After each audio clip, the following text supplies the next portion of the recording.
গিন্নি, ও গিন্নি, কোথায় গেলে? আমার যে যাওয়ার সময় হয়ে এসেছে, একটু এসো তো এদিকে। একটু ধৈর্য ধরো বাপু, আমি এক্ষুনি আসছি। হাতে কাজটা শেষ করে নি। তোমার হাতের কাজ পরে করলেও হবে গিন্নি। আমি এখন রওনা না দিলে বেলা থাকতে থাকতে শহরে পৌঁছাতে পারবো না।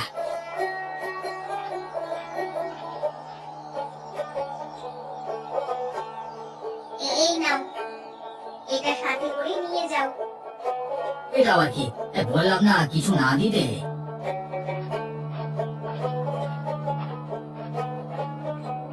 মা তোমার জন্য চিড়ে ভেজে দিয়েছে বাবা, পথে এগুলো খেয়ে নিও। এর আবার কি দরকার ছিল গিন্নি? আমি জল খেয়ে দিব্যি চলে যেতে পারতাম। এখান থেকে শহর তো বড় দূরের পথ নয়। সে আমি জানি, শহরে যেতে যেতে তোমার সন্ধে হয়ে যাবে। পথে এগুলো খেয়ে নিয়ে একটু বল পাবে, সেই যাবে তো আবার পায়ে হেঁটে। ঠিক আছে ঠিক আছে, তবে আমি গেলাম। অপু, বলো বাবা। নে নে, এই টাকাটা রাখ। দিদিকে নিয়ে মজা করে কিছু কিনে খাস। আর আমি আসবার সময় দুজনের জন্য শীতের জামা কাপড় নিয়ে আসবো, কেমন? কি মজা কি মজা, বাবা আমাদের নতুন জামা দেবে। শীত শুরু হলেই চলে আসবো মা। এই ধর এই পৌষ মাসের শুরুতে। এখন কার্তিক, তারপর অগ্রহায়ণ, তারপরে পৌষ। আরো 2 মাস। 2 মাস দেখতে দেখতে কেটে যাবে রে বাছা। তা যা বলেছ, 2 মাস চোখের পলকে কেটে যাবে। এর মধ্যে কোনো দরকার হলে নীলমণির কাছে যাবে। দাদা বৌদিকে আমি সব বলে এসেছি, ওরা তোমাদের সাহায্য করবে। আর হ্যাঁ, আমি টাকা পাঠালে জানালার কপাটগুলো পাল্টে দিও। সামনে তো শীতকাল, ভাঙা জানালা দিয়ে হিমেল হাওয়া ঢুকবে। সে তুমি ভেবো না। গেলাম গিন্নি, ভালো থেকো তোমরা।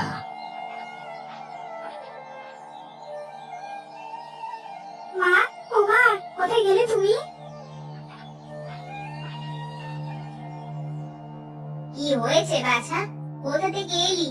আমি সেই কখন থেকে খুঁজে মরছি। কোথায় গিয়েছিলি এই রোদ্দুরে? পথের ধারে কাশফুল ফুটেছিল, তার কতগুলো নিয়ে এসেছি। বেশ করেছিস, এগুলো দিয়ে ঝাড়ু বানানো যাবে। তাহলে আরো কতগুলো নিয়ে আসি, তাহলে অনেকগুলো ঝাড়ু বানাতে পারবে মা। হয়েছে হয়েছে, তোমার আর যেতে হবে না। বাড়িতে অনেক কাজ বাকি, আমার সাথে তাতে হাত লাগাতে হবে। ঘর তো সব পরিষ্কার করে ফেলেছি, আর কি করব? ঘরে যে চাল নেই সে খেয়াল আছে? যাও, একটিবার ও বাড়ি থেকে ঘুরে এসো। তোমার বাবা বলে গেছেন, চাইলে ওরা হয়তো খানিকটা চাল দিবে। আমি যাব ওই বাড়িতে? না না মা, সে আমি পারবো না। কাকিমা কি না কি বলে বসেন কে জানে। তুই না গেলেই যাবে কে শুনি? এই বয়সে আমাকে গিয়ে চাল এনে তোকে খাওয়াতে হবে? চল না দিদি, এমন করছিস কেন? মা তো ঘরের কাজ দেখছেই। বেশ, চল তবে। কিন্তু একটা কথা বলে দিলাম, এবার আমায় ফিরিয়ে দিলে আর কখনো অমুখ হতে পারবো না। তোকে খালি হাতে ফেরাবে না। গিয়ে দেখ না কত আদর করবে তোকে। হাজার হোক রক্তের মানুষ তো।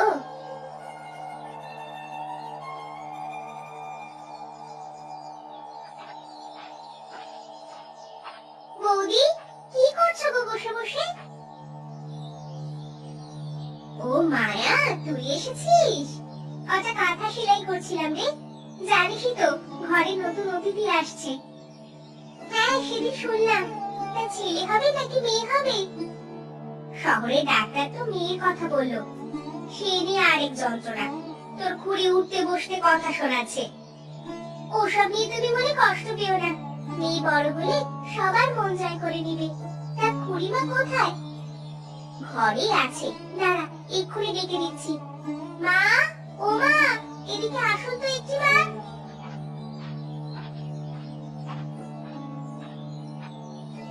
কি হয়েছে বৌমা? সকালবেলা চেঁচামেচি শুরু করলে কেন? আমি ডাকতে বলেছিলাম খুড়ি। তুই? তা কিসের জন্য হঠাৎ আমার বাড়িতে? মা পাঠিয়েছে আমায়, আমাদের চাল শেষ হয়ে গেছে। কষের চাল ধার দিতে বললো। বাবা টাকা পাঠালে দিয়ে যাবো খন। আর তোর বাবা টাকা পাঠানো, এরকম আগেও অনেকবার বলে চাল নিয়েছিস, এখনো সে ধার পরিশোধ করা হয়নি। কি করবো বলো, বাবা যে টাকা পায় তা দিয়ে আমাদেরই চলতে কষ্ট হয়ে যায়। কখনো যদি বাড়তি কিছু পাঠায় তবে তোমার ধারগুলো আগে দিতে বলবো। হয়েছে হয়েছে, এখন আর আদিক্ষেতা করতে হবে না। তোর মাকে গিয়ে বল আমি ওসব শুকনো কথায় বলবো না। পোড়ামুখী মেয়েকে পাঠিয়েছে আমার মন গলানোর জন্য। কি বলছেন মা? তুমি চুপ করো বৌমা। শোন মায়া, বারবার তোদের আমি চাল ডাল দিতে পারবো না, আর এসবের জন্য আমার বাড়িতেও আসবি না। কিন্তু বাবাকে তো তুমি ঠিকই বলেছিলে। সে আমি কত কথাই বলি, সব কথাই কি রাখতে হবে নাকি? তোর বাবাকে দিয়ে আমার বাবার বাড়িতে একটা চিঠি পাঠিয়েছিলাম, সেজন্য তখন তোদের সাহায্য করব বলেছিলাম। ও এই কথা, বেশ, তাহলে আমি যাই। বরং দিবে না তো বাবাকে বলে দিলেই পারতে।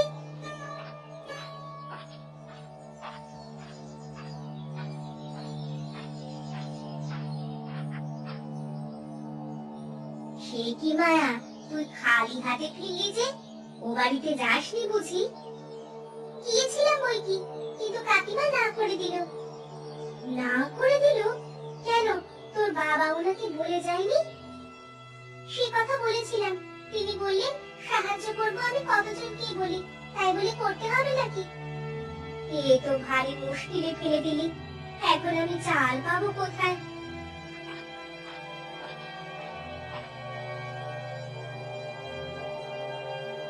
সে নিয়ে তুমি ভেবো না মা, নবান্নের ধান কাটা হয়ে গেলে খেতে অনেক ধান পড়ে থাকবে, আমরা সেগুলো কুড়িয়ে নিলে শীতকালটা আমাদের চলে যাবে।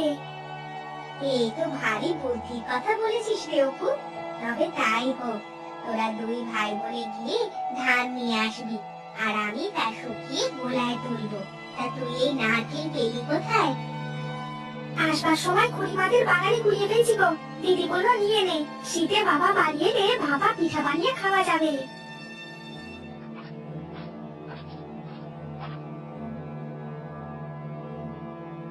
এই দেখো দেখো, চোরের কাণ্ড দেখো। আমি ঠিক বলেছিলাম নারকেলটা ওরাই চুরি করে নিয়ে এসেছে। এখন প্রমাণ পেলে তো? সে কি দিদি, কি হয়েছে? কি আর হবে, দুটো ছেলে মেয়েকে বিশ্ব চোর বানিয়েছো, যেখানেই যেটা পায় সেটাই নিয়ে আসে। মা চুপ করুন, ওরা ছেলে মানুষ।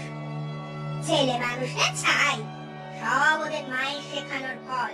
ওই তো ছেলে মেয়েগুলোকে চুরি করা শেখাচ্ছে। না, মা আমাদের নারকেল আনতে বলেনি, আমরা পথের ধারে পেয়েছি তাই নিয়ে এসেছি। ইস, পথের ধারে পেয়েছি তাই নিয়ে এসেছি? বলি, গাছটা কি তোর বাপে লাগিয়েছিল হতচ্ছাড়া? এভাবে বলো না দিদি, ও বাড়িতে আমাদেরও কিছু ভাগ আছে। সে যাই হোক, অপু নারকেলটা দিয়ে দে। না মা, এটা আমি কষ্ট করে কুড়িয়ে এনেছি, ওদের দেবো কেন? দিয়ে দে অপু, আমি তোকে নারকেল কিনে এনে পিঠা খাওয়াবো। চালের জন্য যে মানুষের দুয়ারে দুয়ারে ছেলে মেয়েগুলোকে পাঠিয়ে দেয়, সে নাকি নারকেল কিনবে। শুনলে বৌমা, ওর শাশুড়ির কথা শুনলে? চুপ করো দিদি, অনেক হয়েছে। এই নাও তোমার নারকেল, এটা নিয়ে বিদে হও। আমি আর তোমাদের কাছে কোনো কিচ্ছু চাইতে যাব না। বেশ, কথাটা মনে থাকে যেন।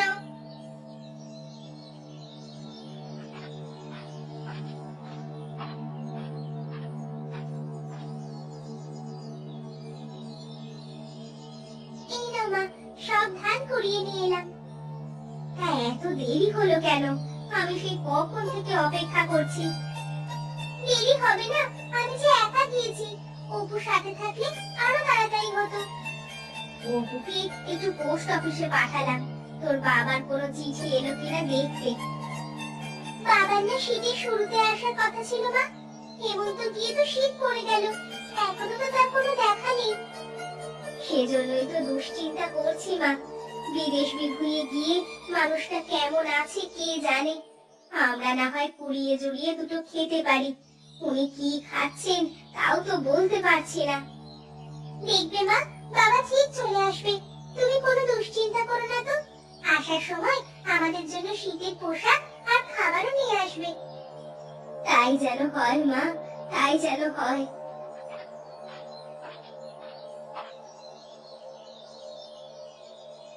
মা, মা, ও মা, বাবা চিঠি পাঠিয়েছে।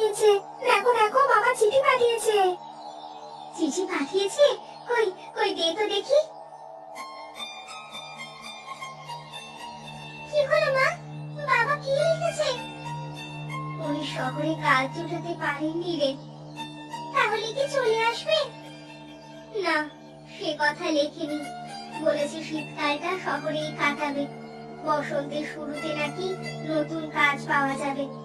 আমাদের ততদিন কষ্ট করে চলতে বলেছেন। এই শীতে গরম কাপড় ছাড়া কিভাবে চলবো মা? তাছাড়া ঘরের জানলার পাল্লাগুলো খুলে পড়েছে, ওগুলোও যে লাগাতে হবে। সে চিন্তায় তো আমার ঘুম আসে না মায়া। শেয়াল বাদুড়ের তো অভাব নেই এখানে, কখন কোনটা এসে ঢুকে পড়ে কে জানে। তার উপর দক্ষিণা হিমেল বাতাস। তোদের নিয়ে এ ঘরে যে কিভাবে থাকবো আমি। এ নিয়ে তুমি চিন্তা করো না মা, কাঠ আর লতা পাতা দিয়ে জানালার ফাঁক ফোকর বন্ধ করা যাবে। জানলা না হয় ঘাস পাতা দিয়ে বন্ধ করলি, কিন্তু তুই কি পরে স্কুলে যাবি তা ভেবেছিস? আমাদের যে এক জোড়া জুতোও নেই। এই কটা দিন খালি পায়ে স্কুলে যা না মা, তোর বাবা টাকা পাঠালে কিনে দেব। আর শীতের কাপড় তার কি হবে? এই শীতে কি গরম কাপড় ছাড়া থাকা যায়? আহ, তোর আবদারে শেষ হয় না মায়া। একের পর এক আবদার আছেই। ছোট ভাইটাকে দেখছিস চোখের সামনে, ও কিছু চেয়েছে এতক্ষণ। ও চাইনি বলে আমিও চাইবো না এমন তো কোনো কথা নেই। এই শীতে আমি এভাবে কষ্ট করতে পারবো না, এই আমি বলে দিলাম। বেশ, তাহলে আজ বড় গিন্নির কাছে যাব, দেখি তিনি কিছু দেয় কিনা। না মা, ও বাড়িতে আর যেতে হবে না। আমরা এভাবেই থাকবো, তবু ওদের কথা শুনতে পারবো না। বেশ, তবে শীতের পোশাকের কথা আমাকে আর একটিবারও বলবি না। বৌমা, ও বৌমা, বলে শুনছো? বলুন মা, কি হয়েছে আপনার? গত বছরে যে শীতের পোশাকগুলো ছিল তা কোথায় রেখেছো? সেগুলো তো আলমারিতে তুলে রেখেছি মা। এই বছর সবার জন্যই শীতের নতুন পোশাক কেনা হয়েছে, তাই ওগুলো আর নামাইনি। ওগুলো নামিয়ে দাও তো আমাকে। ও পাড়ায় এক ফেরিওয়ালা এসেছে, তার কাছে বিক্রি করে দেব। সে কি বলছেন মা? ওই ছেঁড়া জামাগুলো বিক্রি করবেন? ছেঁড়া জামা কোথায় পেলে বৌমা? কেবল তো 4 বছর পরা হয়েছে। তাছাড়া ওগুলো ওরা ধুয়ে নতুন জামার মতোই করে নিবে। বেশ, দিবেন যখন ভালো, তাই বলে বিক্রি করতে হবে কেন? আর তাছাড়া মায়াদের এবার শীতের পোশাক কেনা হয়নি, নতুন জামা না দিতে পারেন, পুরাতনগুলো দিয়ে তো সাহায্য করা যায় মা। শোনো বৌমা, একটা কথা মন দিয়ে শুনে রাখো, ওদের কথা কখনো আমার কানে তুলবে না। ওই ছোট বউ আর তার ছেলে মেয়ে দুটোকে আমি দু চোখে দেখতে পারি না। বেশ, আপনার যখন এতই অপ্রিয়, আপনার দেখতে হবে না। এই শীতে আমার বাবার বাড়ি থেকে পোশাক পাঠাবে, আমি না হয় ওগুলো ওদের দিয়ে দেব। সাবধান বৌমা, এই কথা আমার কাছে বলেছো ভালো, ভুলেও তোমার শ্বশুরের কাছে বলবে না। এমনকি শুনলে তিনি আজই তপনকে ডাকিয়ে তোমায় বাপের বাড়ি পাঠিয়ে দিবে। ঠিক আছে মা, আপনাদের সংসারে আমি কিছু বলবো না। দুবেলায় দুটো ভাত কাপড় দিয়ে যে পালছেন, সেটাই তো 7 জন্মের ভাগ্যি। এই যে আমার মায়া কান্না শুরু করলে, তোমায় আমি কি কিছু বলেছি নাকি? নিজের মনে করে সবকিছুই তো করছো, এরপরেও কান্নার স্বভাবটা গেল না। নেও, এবার কান্নাকাটি রেখে কাপড়গুলো নামিয়ে দাও।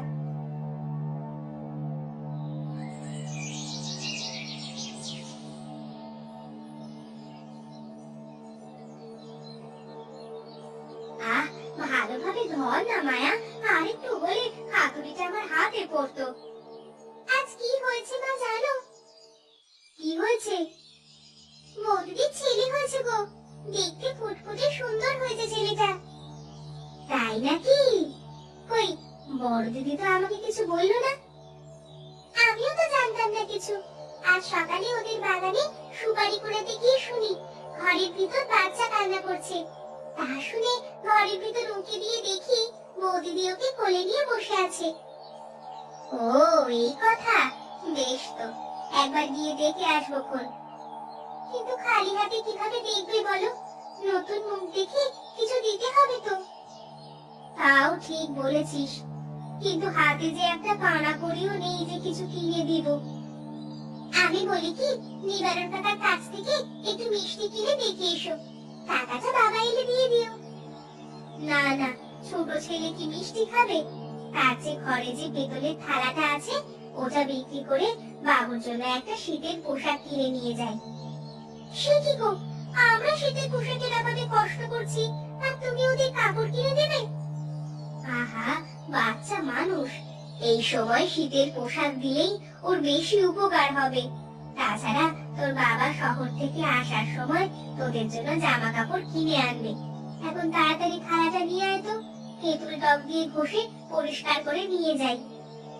ঠিক আছে মা, আমি এক্ষুনি নিয়ে আসছি।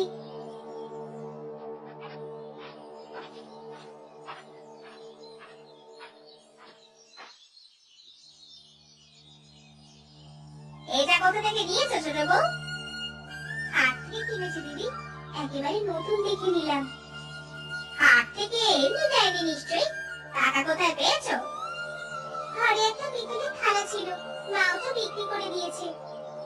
পিতলের থালা? আমার জানা হয়তো, আমারও একটা থালা ছিল, কে জানে চুরি করে নিয়ে গেছে হয়তো। না না, আমরা চুরি করিনি। মা, আপনি না ওটা পরিষ্কার করতে গিয়ে কুয়োতে ফেলে দিয়েছিলেন, সেটা আবার চুরি হবে কি করে? ওরা কুয়ো থেকেও চুরি করতে পারে বৌমা, ওদের তুমি চেনো না। ওই বিচ্ছু দুটোকে আমি হাড়ে হাড়ে চিনি। কি বলছো দিদি? আমরা চুরি করলে তা তোমাকে দিব কেন? আমার সাথে ওসব চাল চেলে কাজ হবে না ছোট। এটা দিয়ে তুমি আমার মন গলাতে পারবে না। ভেবেছো কি এক টুকরো কাপড় উপহার দিলে আমি গলে যাব? না না দিদি, আমাদের কিচ্ছু দিতে হবে না। আমি আমি এমনি দাদু ভাইকে দেখতে এসেছিলাম। দেখতে এসেছিলে? দেখেছো, এবার যাও, আছে আমার দাদু ভাইয়ের নজর লেগে যাবে। বৌমা, তোমারও আক্কেল জ্ঞান হলো না? বাইরের মানুষের সামনে ছেলেটাকে নিয়ে বসে আছো। চলো মা, এখানে আর নয়, এখানে থাকলে বারবার অপমানিত হতে হবে। তাই চল মা, আমরা গরিব মানুষ, বড় দিদি আমাদের ভালো লাগবে না। মা, এমনটা না করলেই পারতেন, খুড়িমা খুব কষ্ট পেয়েছে। ইস, কষ্ট পেয়েছে? আমাকে ওসব শিখাতে আসবে না বৌমা, আমি যা ভালো বুঝেছি তাই করেছি। তুমি এবার খোকনকে নিয়ে তোমার ঘরে যাও, শীতের দিনে ওকে একদম কম্বলের নিচ থেকে বের করবে না। সে কি মা, ওর গায়ে যে জ্বরে পুড়ে যাচ্ছে। সে কি কথা গো, দেখি দেখি আমার দাদু ভাইয়ের কি হয়েছে। তাই তো, ওর যে খুব জ্বর। এখন কি হবে মা, আমার যে খুব ভয় করছে। ভয় পেও না বৌমা, আমি এখনই তপনকে ডেকে নিবারণ ডাক্তারকে সংবাদ দিচ্ছি, উনি ওষুধ দিলেই সুস্থ হয়ে যাবে।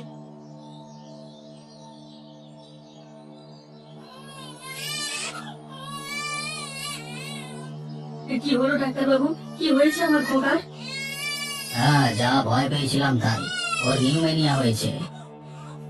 নিউমোনিয়া? হায় বিধাতা, এখন কি হবে গো?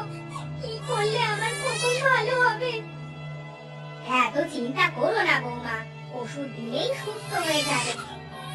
এই রোগের তেমন কোনো ওষুধ নেই মা ঠাকুরুন, আমি একটা শিশি দিয়ে যাচ্ছি, এটা দিনে 3 বার খাওয়াবে, বাকি সব ওপরওয়ালা দিচ্ছে। ভাগ্যের জোরে এ যাত্রায় ও বেঁচেও যেতে পারে। হায় হায় হায়, এ কি বলছেন আপনি? আমার একমাত্র সন্তান এভাবে মারা যাবে? শীতের দিনে ভূমিষ্ঠ শিশুদের টেকানো বড় দায়, বুঝলে হে? ওকে একটু উষ্ণ স্থানে রাখো, এরপর দেখো কি হয়। চলো বৌমা, ওকে আমার ঘরে নিয়ে চলো, ওই ঘরটা বেশি বড়। এবার আমার ফিটা দিয়ে বিদায় করো বাবা জীবন, আমার এবার বাড়ি ফিরতে হবে তো, বুড়ো বয়সে এই শীতের দিনে বেশিক্ষণ হাঁটাহাঁটি করতে পারি না। হ্যাঁ হ্যাঁ, তাই চলুন, আমি আপনাকে দিয়ে আসছি।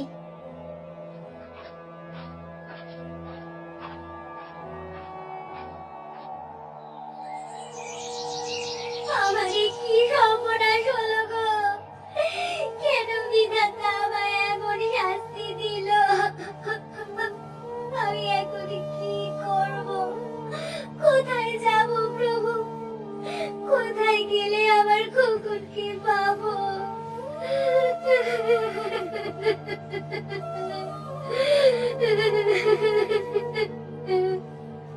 কেঁদো না বৌমা, কেঁদো না, কাঁদলে কি দাদু ভাই আর ফিরে আসবে? এই সাত সকালে আবার কান্নার শব্দ কোথা থেকে আসে? মায়া, ও মায়া, কোথায় গেলি এই সকালবেলায়? সর্বনাশ হয়ে গেছে মা, খোকন মরে গেছে। হায় হায়, কি করে হলো এই কাণ্ড? কখন মরলো? তা কিছু জানতে পারিনি, আমি ওদের ঘরের পাশ থেকে শুনে এলাম।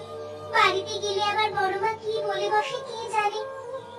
চল তো গিয়ে দেখি কি হয়েছে। তুমি যাবে না? গতকাল যে তোমায় অপমান করলে তা ভুলে গেছো?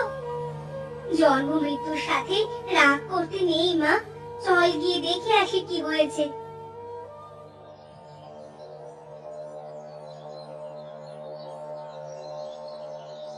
আমারে কি সর্বনাশ হলো, কেন হলো গো? কেন আমার বাচ্চা আমার ফাঁকি দিয়ে চলে গেল? কেন কেন কেন? কেঁদো না বৌমা, কেঁদো না। কাঁদলে দাদু ভাইয়ের আত্মা কষ্ট পাবে। কি হয়েছে বৌমা, কি হয়েছে? আমার সব কিছু শেষ হয়ে গেছে খুড়িমা। আমার খোকন আমার ফাঁকি দিয়ে চলে গেছে। কই কই দেখি তো, দেখি। এ কি বলছো বৌমা? খোকন তো মরেনি। মরেনি? সে কি কথা? ওই ডাক্তার যে এসে বলল মরে গেছে। এই দেখুন দিদি, ও নাড়ি নড়ছে, কিন্তু খুব আস্তে। কই দেখি দেখি।